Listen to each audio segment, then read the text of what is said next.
En el nombre del Padre, y del Hijo, y del Espíritu Santo. Amén. Queridos hermanos, qué bonitos los textos de hoy. Aprovechenlo siempre, esta epístola que nos invita a estar atentos según los ejemplos que tenemos del Antiguo Testamento. Y en el Evangelio, ustedes, lo principal, el hecho principal ante Jerusalén, la entrada triunfal a Jerusalén, es nuestro Señor que derrama lágrimas, que llora. Ustedes conocen las circunstancias, justo el comienzo de la Semana Santa. Si esta entrada triunfal, venía Jesús de Betania, ahí donde decíamos ayer, Santa Marta, justamente Marta y María y el hermano Lázaro lo recibían, y bueno, va a comenzar su pasión. Pero antes de empezar a sufrir, nuestro Señor va a mostrar y a permitir que sea aclamado como rey. Hosana al Hijo de David. Todo el mundo alborozado, todo el mundo lleno de gozo, pero Jesús llora. Es sorprendente, ¿no? Sobre todo los que somos del siglo XX, sorprendente ver llorar un hombre. Sorprende. Ahora no. No sé por qué. Pero en el siglo XX, yo me acuerdo, mi padre, mi abuelo, nunca los vi emocionarse hasta las lágrimas. Quizá era un error, un defecto de estos hombres fuertes, ¿no?, del siglo XX, que venían de la guerra. Nosotros, bueno, los tenemos ascendencia italiana. Por eso digo, el siglo pasado sorprendía ver llorar un hombre. Hoy no. Y se entiende que a veces se pueda llorar. Bienaventurados los que lloran, dice nuestro Señor. Pero sí sorprende ver llorar a Jesús, ver llorar a Dios. Nuestro Señor, ustedes saben, lloró 3 veces. O sea, por lo menos lo que consta en el Evangelio. Primero, en la muerte de Lázaro. Ayer, justamente, celebrando a Santa Marta, recordábamos el milagro de la resurrección. Cuando se acerca a Jesús y vio que todos sollozaban, él llora por su amigo. Después también dice San Pablo que lloró, recuerdan, desde la cruz, derramó lágrimas. No podía ser menos, bienaventurados los que lloran. Y hoy lo vemos llorar por su ciudad. Este llanto, nosotros tenemos que identificarlo no como una debilidad de nuestro Señor, sí como un signo de que tenía la verdadera naturaleza humana, pero sobre todo los autores, los padres de la Iglesia, cuando comentan este Evangelio, ven aquí un sentido, un llanto teológico, un llanto profético, que nos muestra en primer lugar cuánto amaba Jesús a su patria, porque Jesús llora por su patria, llora por su ciudad, y también, por supuesto, nos muestra cuánto ama Jesús a su iglesia, figurada por Jerusalén, y cada alma, porque Jerusalén es cada alma también. Entonces, los motivos ya los conocemos, la futura ruina de la ciudad que se verificaría 30 años más tarde, poco menos, aquella destrucción de Jerusalén por el emperador Vespasiano y ejecutada por su sobrino Tito. Lean ustedes, hoy estaba fijándome, tenía tiempo, puse en Google Flavio Josefo, destrucción de Jerusalén. Véanlo, voy a extender ahora. Interesantísimo, histórico, lo terrible que fue esa invasión, ese asedio, y luego entrada en la ciudad de los soldados romanos que estaban ansiosos por encontrar oro, por hacer correr, bueno, hicieron correr ríos de sangre, y la previa espera de la invasión de los mismos judíos que morían de hambre y se comían hasta lo inimaginable.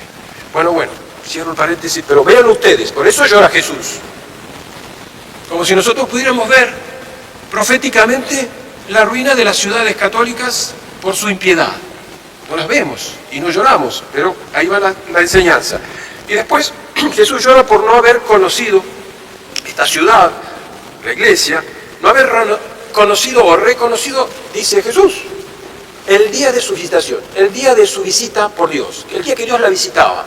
O sea, Él mismo la estaba visitando y su pueblo no lo reconoció. Vino a los suyos y los suyos no lo recibieron. Por eso llora Jesús. Por los pecados, por la ingratitud, por la rebeldía, por el deicidio, por la infidelidad y por el horrible castigo que iba a sobrevenir precisamente a causa de ello. Oh, si tú conocieras siquiera este día lo que puede traerte la paz. Tus enemigos no dejarán en ti piedra sobre piedra, porque no conociste el día de tu visitación. Pero este sollozo de Jesús, como decíamos, es profético también, porque atraviesa todas las edades, cae sobre todos los pueblos, sociedades, familias, repercute en todas, o debería repercutir en todas las almas, incluso en la nuestra, en la mía, tenemos que decir. Todos los extraviados oyen alguna vez al margen del precipicio aquella voz, el llanto de Jesús, su ay de ti, Jerusalén, como una invitación suprema a la conversión. Los padres dicen que lo escuchó, este llamado a la conversión lo escuchó Caín, lo escuchó Judas, lo escuchó Lutero, y también lo escuchó este llamado San Pedro, la Magdalena. Algunos, Judas el traidor, dije, algunos o como luz salvadora, otros como tiniebla y amargura. Lo que nosotros tenemos que preguntarnos es ¿por quién llora Jesús hoy? Entonces aquí tenemos 3 puntitos. Tenga paciencia porque hoy el sermón es largo. No lloren. En primer lugar, llora Jesús por su patria, dijimos, por su nación, porque la amaba. Y llora por todas las patrias. Llora en primer lugar por nuestra patria, por vuestra patria, por mi patria, por las patrias de hoy. Porque estas patrias, desde hace 2 siglos, un poco más, han excluido a nuestro Señor, a su ley, de sus leyes, de su vida, de su política, de su sociedad, de sus instituciones.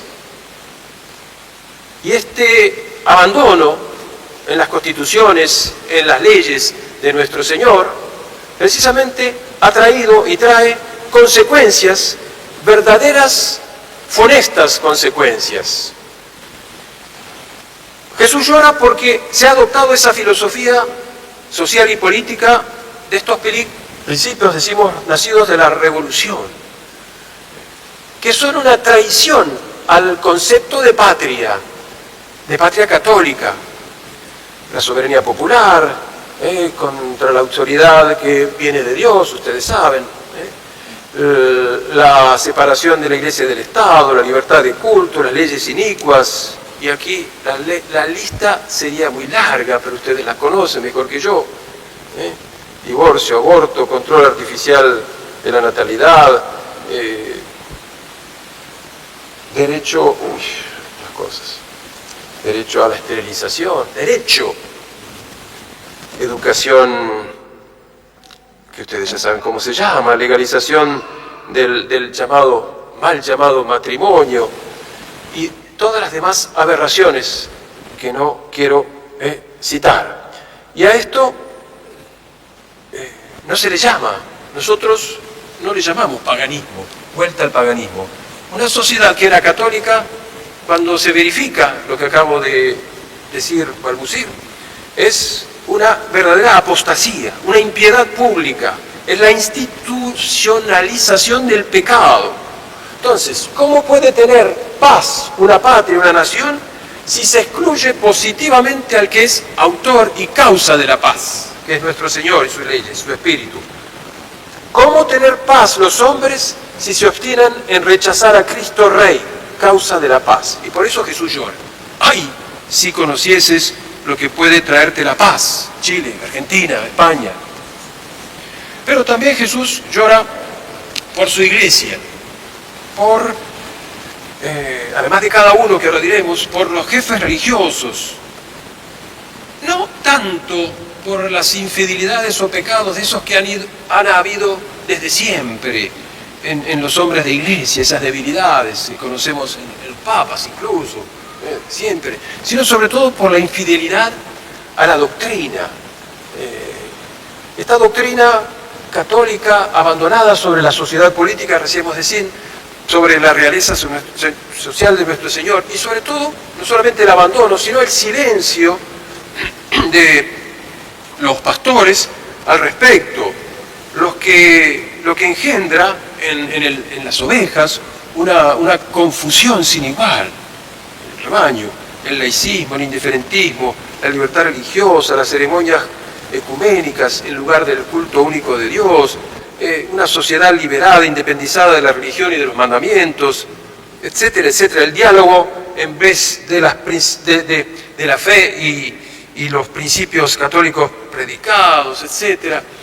O si quieren algunos ejemplos, ustedes no tienen más que buscar, pero por ejemplo en la carta que dirigía el Santo Padre a su nuevo prefecto de la fe, no quiero ni nombrar. Entonces, ¿cómo se puede decir que una sociedad laica, o que la sociedad laica es la mejor de las sociedades? Esta tal sociedad es tan impía y tan antirreligiosa como un hombre que se dijera piadoso y religioso y al mismo tiempo rechazara a Cristo. ¿Cómo pretender que prescindir de Dios y de Jesucristo sea un verdadero derecho de la persona y de la sociedad? ¿Cómo puede traer eso a la paz? Y son algunos garabatos que yo he hecho aquí a la rápida, pero ustedes conocen. Entonces, ¿cómo no va a llorar Jesús? Y en tercer lugar, Jesús llora por cada uno de nosotros. Sí, porque no vamos a acusar con el dedo, ¿no? No, cuidado, Jesús llora también por mí. Entonces, ¿qué me dicen? ¿Qué nos dicen estas lágrimas de Jesús? ¿Acaso alguno puede quedar indiferente? ¿Acaso me serían ajenas las lágrimas de mi Salvador? En primer lugar, antes que nada, estas lágrimas, queridos hermanos, queridos amigos, son una muestra de amor, de compasión por nosotros, por la Iglesia, por las almas de nuestro Señor. Jesús se interesa, le interesan las almas, nuestra alma, mi salvación, cada una. Y por supuesto le interesa la patria y la sociedad. Estas lágrimas son igualmente una enseñanza. ¿Qué me dicen? Primero, son una muestra de amor. Segundo, son una enseñanza. ¿Cuáles? Hay muchísimas, pero por ejemplo, el de Jesús, de amor a su patria. La fidelidad a la religión. Cuidado. También nos muestran la malicia del pecado mortal, que hace llorar a Dios y es causa de la ruina del alma. ¿Cómo mira Jesús el pecado? Después nos enseñan también a llorar nuestras propias faltas, nuestros pecados, ya que Jesús lloró por los ajenos. Nos enseñan a no endurecer nuestro corazón, como lo endureció el pueblo elegido, sobre todo ante la desgracia ajena. Ningún tipo de desgracia. Y respecto a la situación actual de la Iglesia, de las sociedades también, no podemos, nadie puede permanecer indiferente, quedar cruzado de brazos, esperando que todo termine, que todo se acabe. Cuidado con esos que dicen, bueno, vamos a esperar. No. Y a veces muy cómodos sentados en su sofá, en su sillón, con el control o mirando YouTube. Cuidado. Entonces, en segundo lugar o en tercer lugar, las lágrimas de Jesús pueden ser también una advertencia, precisamente son una advertencia para nosotros. ¿Hasta cuándo crees, oh Iglesia oficial, oh Chile, oh Argentina, oh fulanito, que seguiré soportando, teniendo paciencia, tu indolencia, tu tibieza, tu frialdad, tus infidelidades, etcétera, etcétera? ¿Hasta cuándo serás insensible a mis lágrimas? Una advertencia. ¿Hasta cuándo no te decidirás a dejar el pecado, a cambiar de vida? Seguirás despreciando mi gracia, etcétera, etcétera. ¿Acaso crees, os diría, que más tarde, te convertirás o me convertiré? Esas lágrimas quedan para ti indiferentes. Si no te ablandan hoy, lo que quiero decir es, si no te ablandan hoy el corazón, ¿cómo crees que más tarde te lo van a ablandar? Y por último, pues quiera Dios que estas lágrimas de Jesús y sus palabras de hoy no sean una conminación, una sentencia anticipada, como lo fue para su pueblo. Entonces, cuarto punto y último, queridos hermanos, ¿cómo evitar esta conminación, estos castigos? ¿Cómo hacer que esas lágrimas de Jesús no sean estériles? En primer lugar, Jesús se dirige hoy a todos los que buscan la paz. Todos buscamos la paz, todos buscamos la verdadera felicidad. Todas las almas, toda la familia, los estados, la sociedad. Por eso hoy a todos nos dice: ay, si tú al menos conocieras lo que puede traerte la paz. Tenemos que buscar, reconocer qué es lo que nos trae la paz. No dejes pasar tu día, nos dice Jesús. Hoy es ese día, conoce el día de tu visitación. Jesús te está visitando. ¿Y cuál es esa hora de la visitación? Ahora, hoy. Dios siempre nos está invitando a la paz. Todas las horas, es cierto, son también, en cierto sentido, la hora de la visitación, porque toda hora justamente visita a Dios, ¿no es cierto? La providencia divina siempre invita. Pero hay ciertos momentos especiales, queridos hermanos, para todos, en los que se aprecia de un modo más fuerte esa visita del Señor. Formas muy diferentes para cada uno, pero bueno, yo no digo una inspiración especial del Espíritu Santo, pero a veces sí, a veces se hace la luz, como dicen los niños en mi tierra, por ahí cae la ficha, puede ser, bueno, pero no esperemos un milagrito para nosotros especial, pero sí una lectura, un libro, un sermón, lo que sea, un consejo de un amigo, una enfermedad, sobre todo algún suceso doloroso, la muerte repentina de un amigo, o un accidente, etcétera, un conocido, un feligrés. A veces para otros es una injusticia que cometen contra él, una humillación, una injuria, las pruebas que llamamos. Dios nos visita siempre, entonces. Sobre todo esta situación de las patrias, de nuestra iglesia, hoy también. Tenemos que ser fieles a la invitación del Señor, porque San Agustín lo dice: teme al Señor que pasa y que no vuelve. Dime, Dominum transeuntem et non redeuntem. ¿Qué nos pide Jesús entonces? Bien, ¿qué me pide a mí? Bueno, esta respuesta cada uno la conoce. A ver, cada cual sabe por qué llora Jesús en su vida, porque nosotros sabemos por qué llora Jesús en la sociedad. ¿Cómo no sabríamos por qué llora cada uno en su vida? Entonces, debemos tomar en serio el negocio de la salvación, ordenar cristianamente nuestra vida, cumplir fielmente los deberes de Estado, cortar valientemente con tal o cual ocasión de pecado, terminar de una vez por todas por ejemplo, de un rencor disfrazado de yo perdono pero no olvido, cosas por el estilo. Tenemos que ser sinceros y no engañarnos, realistas ante las lágrimas de Jesús. Busca la paz y sigue tras ella. Y sobre todo, noté algo aquí que puede ser, cuidado, puede ser malinterpretado, pero ténganlo en cuenta, tengámoslo todo en cuenta. A mí me parece concretamente que tenemos que terminar de una vez por todas con esa actitud que se conforma con echar la culpa del mal presente a los demás y siempre se desresponsabiliza de lo propio. Yo también soy jefe. ¿Por qué la culpa la tienen los jefes si yo soy jefe de mi familia, de mi vida personal?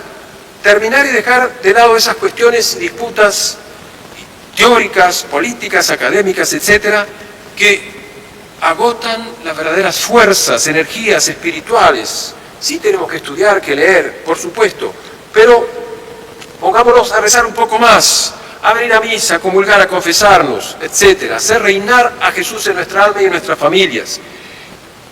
¿Qué puedo hacer yo para evitar la ruina de mi familia, de mi alma, de mi ambiente, etcétera? Muy bien, queridos hermanos, seamos realistas pues, y pidamos a Nuestra Señora que también llora, porque aparte de las apariciones en las que la hemos visto llorar, ella llora con su Hijo, llora con Jesús, siempre. Por la Iglesia, por los jerarcas, por los pastores, por nuestras patrias.